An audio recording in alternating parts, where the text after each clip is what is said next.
Hello, everyone. Thank you for joining us here today. I'm Fabiana Bacchini, Executive Director of the Canadian Premature Babies Foundation. CPBF is a charitable organization and our mission is to support and educate Canadian families of premature babies. This Facebook Live series is one of the many initiatives we have to bring information for NICU families and healthcare professionals. Here every Friday, we talk with experts, researchers, and parents who share with us their experience and knowledge. Also on our website, CanadianPremies.org, parents will find all kinds of resources and support. And today it is our last session of the year. As we approach the end of this year, we reflect on how 2020 has been one of the most challenging times that we have faced. For us as individuals, but also as a charitable organization. I look back and I also feel gratitude for the opportunity this pandemic has created, which shows that what we can accomplish when we come together with the same goals. It gives me hope and inspiration to continue to work for this incredible community. And earlier this year, I will just share a little bit what we did this year.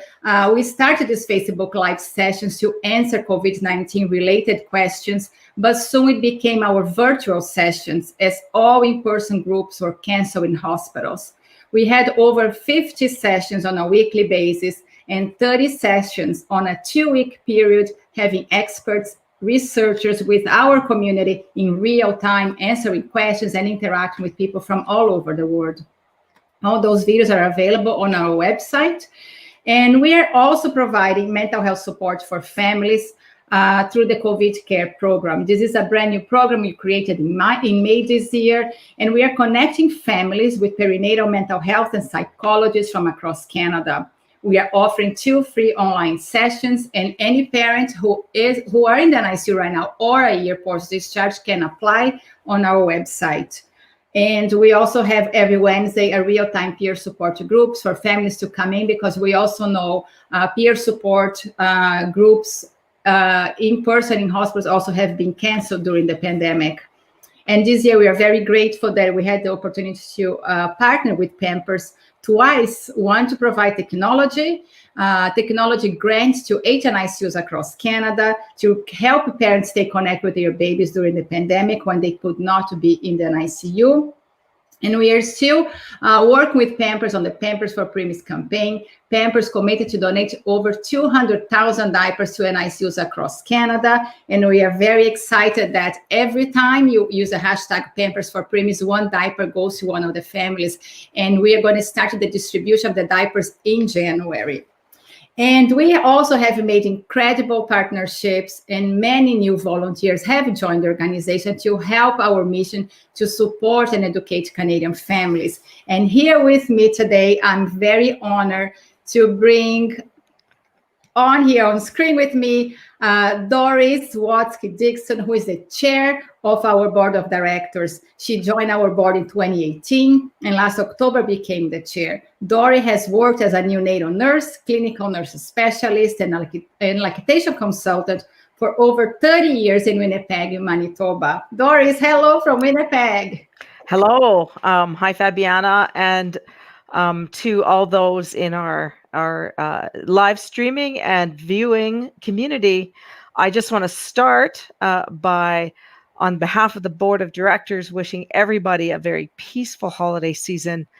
I know that, like many of you, my family will be spending it quite solitary, and I hope that all of you can find some joy, kindness, peace in this solitary holiday season, and that we can find hope in the next year of getting through this pandemic safely. And I think that's all our goal. Absolutely. So I will bring also here on our stream, Rebecca Pearce from Montreal. She's a mother of a baby born at 25 weeks, and I believe she's 11 years old now. Rebecca has been involved in the NICU at Saint-Justine, Montreal for many years and has contributed to improve clinical care and research. She's a secondary teacher and a third-year PhD candidate at McGill University. Rebecca is the chair of our brand new Family Advisory Committee. Rebecca, thank you for joining us here today and welcome. Thank you, Fabiana. Appreciate it. And hi to everyone out there. Yes, and I will bring also Marsha Campbell-Yeo from Halifax. Marsha is a neonatal nurse practitioner and clinician scientist, a full professor at the School of Nursing, Faculty of Health at Dalhousie University, and holds cross appointments in the Department of Pediatrics and Psychology and Neuroscience. And we are so honored to have Marsha as the chair of our new committee, our new Scientific Advisory Committee. Marsha, thank you for joining us here today. Oh, thank you for having me, Fabiana. And I am absolutely thrilled to be part of the foundation and so excited to start in my new role. It's so wonderful to have all of you here today. And Doris, I will start with you. Please share with us what brought you to the foundation and what's your vision for 2021? Well, I want to start telling my story from the 30 years that I've worked in neonatal care, a little more than that. It was in 1990 when I started a new role as a clinical nurse specialist. And in that role, my focus was on supporting nurses and families and improving outcomes for babies. I, in those years, early years, explored two relatively new approaches to care: developmental care for premature babies and family-centered care. I soon came to realize that you couldn't do one without the other. Over the years, our team worked on various ways to bring these principles into practice, but it was always a challenge to get any tangible support for our programs through traditional healthcare funding, and I don't think that has changed. We had to scratch and beg for grants to hire family support staff and to pay for various items to make the experience for families a little bit better. In those years, we were actually even doing things like bake sales to buy incubators. So you can imagine how difficult it was to find these nice to have resources. In 2012, when the Canadian Premature Baby Foundation was just forming, we sent our program coordinator to join the group to discuss this new initiative. And shortly after that, we lost the grant funding and had to go back to square one without the additional help of a coordinator. When CPBF started the microgrants program, it was like a beacon of light for us. We could use it to make family group time more inviting and comfortable. We could sponsor celebrations. We no longer had to rely on donations from nurses' own pockets to fund these times. For many years, I was also on the board of directors of the Canadian Association of Neonatal Nurses, and we began to form a close bond with CPBF in having a key role in facilitating educating nurses about the family experience and their needs.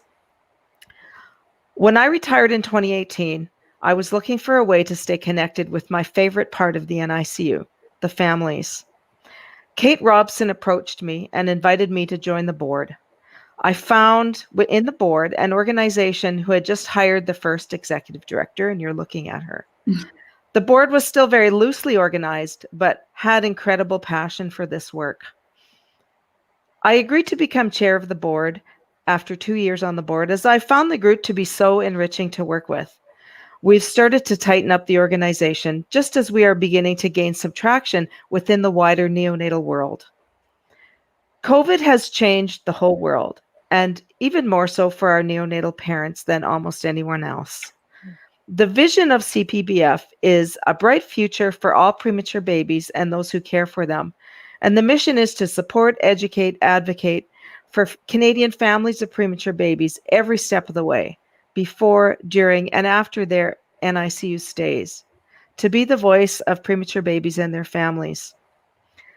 In the next year, my personal vision for CPBF is that we flourish in the post-pandemic times, leading the way to return to the levels of family integration in the NICU that we may have achieved before and move beyond that, to spur on people to realize what we lost and to value getting that back and more, that we become the most relevant national voice for the families within the neonatal care community, through some of our exciting partnerships that we are currently forging with neonatal researchers and funding partners.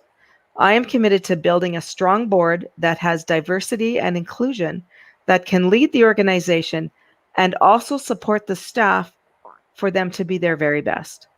We are on the cusp of a great time for families in the NICU, and I am very excited to be a part of this journey with these wonderful people. And I'm so excited that Rebecca and Marsha have come on board to join this increasingly strong and vital team.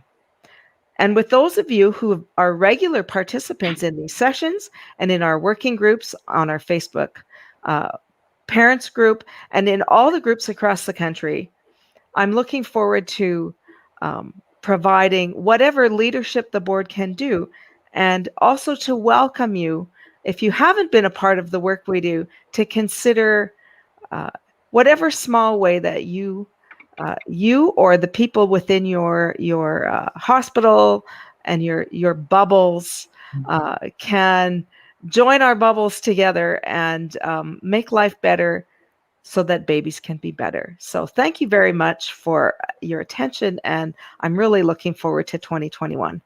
Thank you, Doris. I'm so grateful to have you leading us, and I'm looking forward to what 2021 will bring us and really grow the foundation under your leadership. I'm really excited for that. So Rebecca, share a little bit with us your journey with CPBF and what is your vision for next year? So I am the mom of Marin, as you mentioned, who was born 11 years ago. She likes to call herself a preteen now, at just under 26 weeks gestational age at St. Justine Hospital here in Montreal. I'm also a secondary science teacher, and I'm a graduate student in the Faculty of Education at McGill, and my thesis topic is actually about mathematics and preterm children. I've been involved in the Partenariat Famille at St. Justine, which is an organization of former NICU parents that tries to give back. That's been a little bit curtailed this year just because of COVID, but we have coffee sessions on a regular basis with parents to answer questions.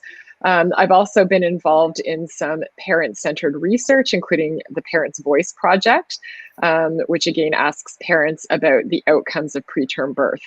So when Fabiana spoke with me about establishing the Family Advisory Committee back in February, which seems like an eternity ago, I was really, really excited because this was right up my alley, including parents and other family members in all aspects of the care and follow-up of preterm children is a subject that's really, really important to me.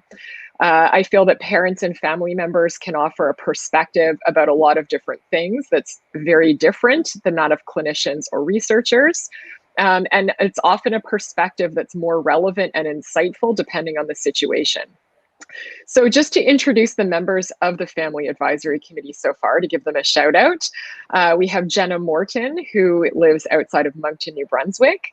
There is myself and Lucia Smith, who are both preemie parents from Montreal.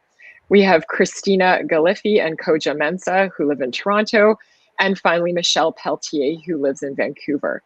So all of the members of the Family Advisory Committee are from different parts of the country. We have children of different ages and had different experiences with respect to the NICU and the medical trajectories of our children. Some of us are already or were already involved in advocacy for preterm children, and others are sort of new to this area. So the FAC, or the Family Advisory Committee, is sort of an emerging nascent committee that's part of the Canadian Premature Babies Foundation. And the goal of this committee is to provide the foundation with insight and advice regarding the needs of newborns and families in NICUs across Canada, and also to review education and information from the CPBF that's provided to families to ensure that it reflects best evidence and it's appropriate for families and the population that it serves. So we've had 2 meetings so far.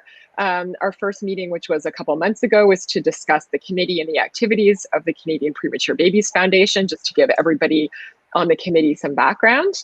And then last week we had our second meeting, which was an incredibly great and productive meeting. So we first thought about a short mission statement for the Family Advisory Committee, just so that we could sort of all be on the same page with respect to our goals. And we also discussed resources that we felt could be added to the CPBF site for parents.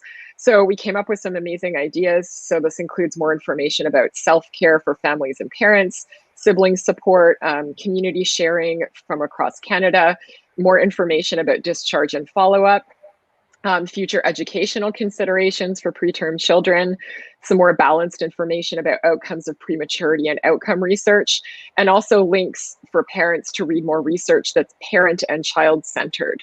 So rather than a lot of the clinical research that's out there, research that's written for and with and by parents and families of preterm children. And we also discuss some possible future CPBF related endeavors for fundraising and advocacy. So it was incredibly productive, as I mentioned, and gratifying to hear the input and ideas from the different members of the committee, since it was really our first sort of working meeting. Moving forward in 2021, we hope to act on some of these suggestions. So I have a meeting set up, hopefully with Fabiana the first week back in January, so that we can discuss how we can do some of these things. And we're also on standby as a resource for Fabiana and the CPBF to offer a family perspective about upcoming programs and research collaborations. So again, a big thanks to Fabiana and the CPBF for giving us this opportunity. And thank you so much for listening.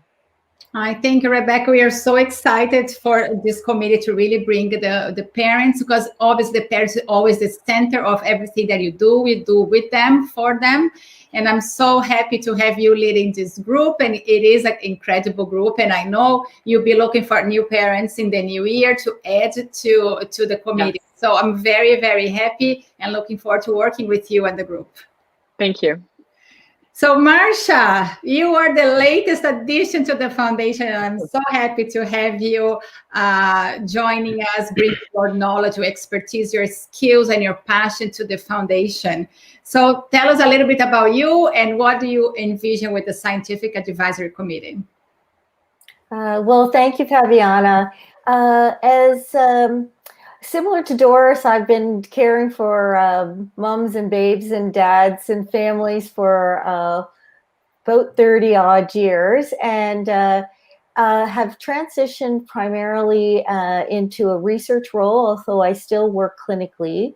And what I found in my research role is that involving families at every element as partners really strengthens the research that we do. Similarly, what I've found with working with families is also that families want to be assured that the information that they're receiving is evidence-based, that it's on the best practices, and that there's really ongoing discovery and ways to even make things better. So what I'm exceptionally thrilled about with respect to the creation of the Scientific Advisory Committee is that it's just melding and putting together that partnership to solidify the whole auspice of, we're better together. And I really envision that the Scientific Advisory Committee would work with the foundation to really help with the strategic guidance and direction around best evidence, knowledge dissemination, priority research needs, opportunities, and advocacy. So what do we mean by that? Well, so we know from the many webinars and incredible resources that the Canadian Premature Baby Foundation provides, it's a tremendous amount of work for Fabiana and the board to be always going, trying to find people to look, to review that evidence. And so the scientific board will actually be able to provide sort of a structured approach to how we ensure that all of the information and presentations that's provided through the Canadian Premature Baby Foundation's evidence-based, it's appropriate.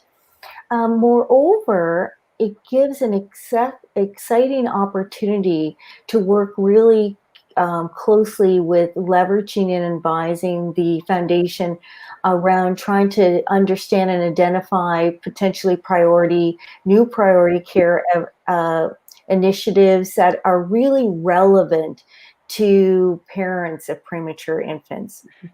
and that the scientific advisory group could help to reach out across other neonatal organizations to ensure that what we're researching, but what we're telling families, communicating, and to healthcare providers are aligned, and so that it continues to be always the voice around advocacy, that it's essential that families are part of the research process, part of the dissemination, and that we want to ensure that these partnerships exist. So that would be another role that I see for the Scientific Advisory Committee, is really to help strategically foster new partnerships, not only in translating information and evidence-based information that's relevant to families, but also in creating new partnerships to really extend the scope and heighten awareness of just what the Canadian Premature Baby Foundation has to offer. And it's been so that we broaden the scope and the reach, and also strategically look at ways for funding opportunities, etc. So again, in the new year, we're a little bit behind Rebecca and her group, just a few months since we've just been sort of inaugural kickoff. So we'll just be sending invitations to our board members. We're really looking for, world and Canadian leaders in neonatology with respect to research background, but a breadth across different disciplines, different skill sets that they can bring to the board, with the aim that we'll be having our first meeting very late in January or early February, with again looking at a mission, some terms of reference, and kicking off and just setting our stage for how this board, how this committee will really help the Canadian Premature Baby Foundation board. And I really hope that we can help Fabiana and the board to streamline processes as well, with how they handle all of the opportunities, because as the Canadian Premature Baby Foundation continues to become so well known, many people are knocking on the door, looking to be partners, and just even some support and help with streamlining some of those processes so that we have a full circle of engagement and active involvement, and really strong involvement in dissemination of the findings to the babies and families that we serve. Very so cool. again, so excited, Fabiana. Oh, we are very excited to have you, Marsha, and working with you. I know you for a few years now through EPIC, all the conferences, and I'm so happy now that you are here with us and bringing this incredible group to really push our vision forward. And I'm looking forward to 2021. I know you had so many challenges. And one of the challenges that we have are parents' presence in the NICU. Marsha, you are leading a national survey. Can you tell us about the survey and how can you involve more parents? Because we also have you back here in March talking about the preliminary results of that survey.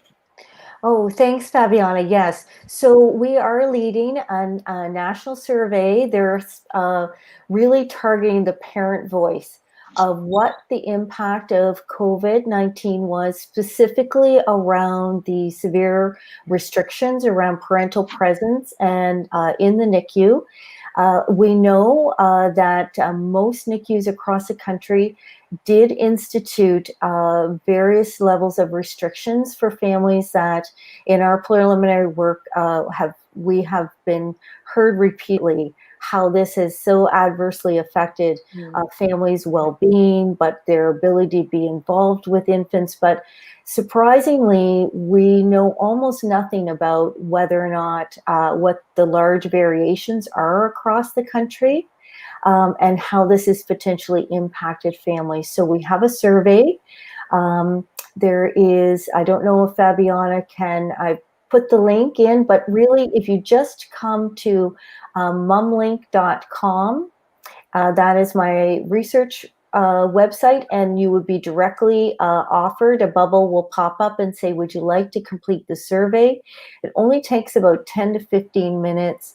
And the information that we have received to date, we've had 125 families across all 10 provinces, but we really need to hear from more families, primarily mothers. So please, dads, if you're there, if you have been a parent or primary caregiver to a baby who is admitted in any neonatal intensive care unit on or after March 1st, 2020, please take the time, if you can. Your voice will really help us to be able to advise leaders on how to best try to prevent these restrictions, to really understand how important it is not to separate families in the NICU.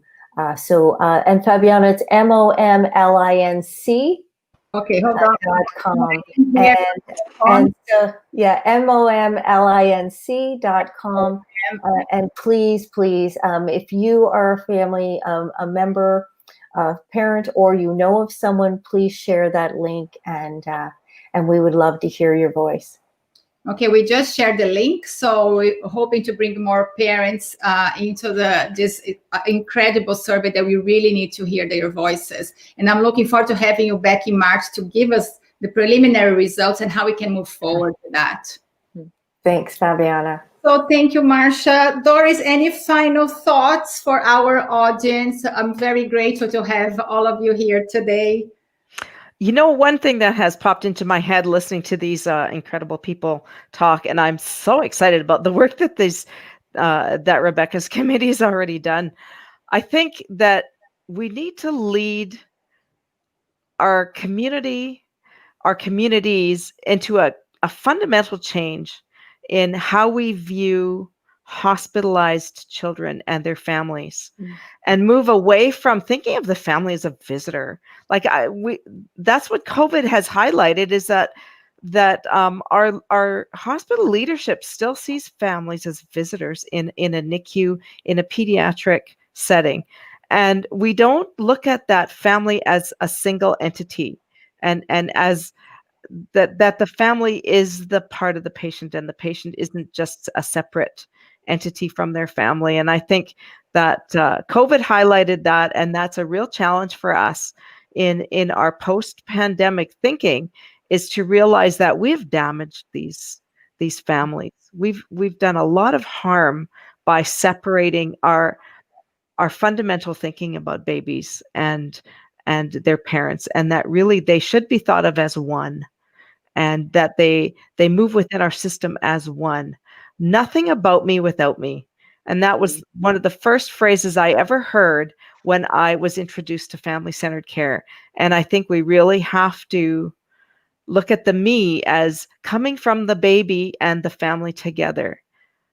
So that's what I want to encourage all of us to really embrace these concepts and look at how we can repair some of this damage, but also bring hope to those that are born today and tomorrow and next week and next month, that there's a light at the end of this tunnel. Absolutely. Thank you for bringing that up, Doris, because also earlier in the summer, we released a position statement in collaboration with the Family Integrated Care Committee on how to keep parents and babies together in the NICU in a safe way that is safe for the baby, safe for the NICU staff, and really see us as a unit and not as visitors. Actually, we should ban the word visitors from parents and babies. It should not be used anymore, because we are not visitors. We are really one unit taking care of the baby. So thank you for bringing that up, and it's such an important conversation that we will continue in 2021.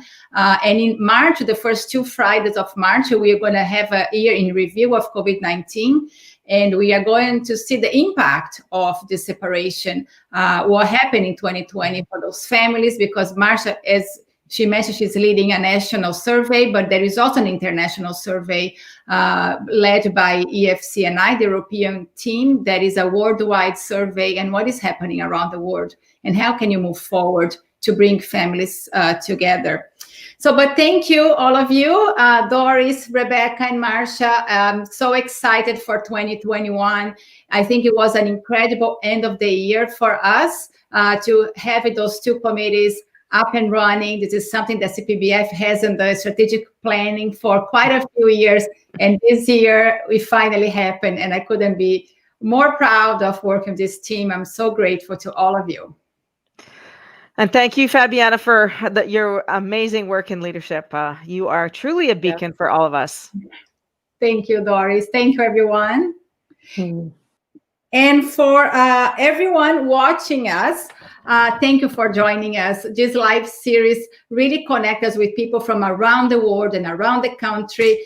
Every week, we have an audience from India, Abu Dhabi, Ghana, Indonesia, many countries in Europe and Brazil, and we are always learning from one another. This is really wonderful, the gift that COVID gave to us as a parent organization. And in 2021, we will start again on January 8th and continue every Friday, 1 p.m. Eastern Time. We're going to come back with a new brand, a new name for the sessions called Premi Chat. So every Friday, we continue those sessions.